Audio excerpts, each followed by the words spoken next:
Well, I want to wish a very happy 4th of July to all my American friends, but this is for everybody who values freedom.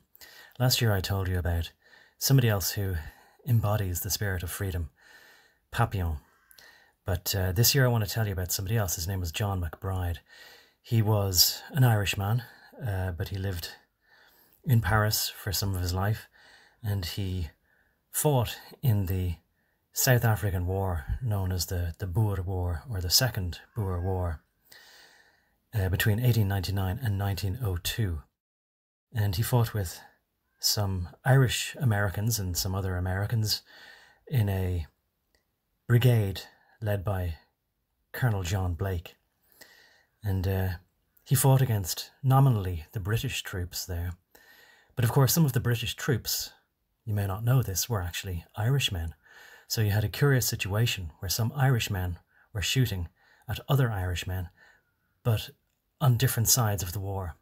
And that should give you an insight into the kind of world politics that has always been at play and the kind of corporate allegiances that are going on, so that some men may actually just be mercenaries, even though they're legitimately in an army, whereas others who are considered to be a militia are more fighting for a cause or a freedom or an idea rather than a paycheck.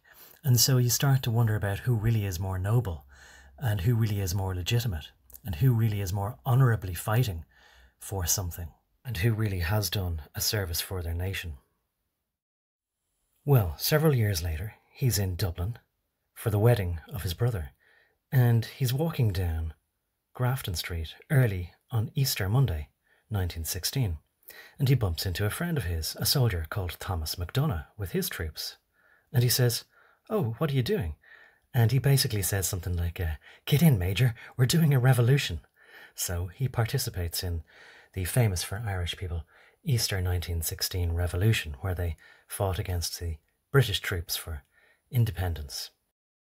So this was not actually a successful revolution straight away, and he was captured and court-martialed under the Defence of the Realm Act, and he was sentenced to execution. And during his execution on May 5th of 1916, he was asked by the firing squad if he wanted a blindfold, and he said, "No, I have looked down the muzzles of too many guns in the South African War to fear death. Now please, carry out your sentence."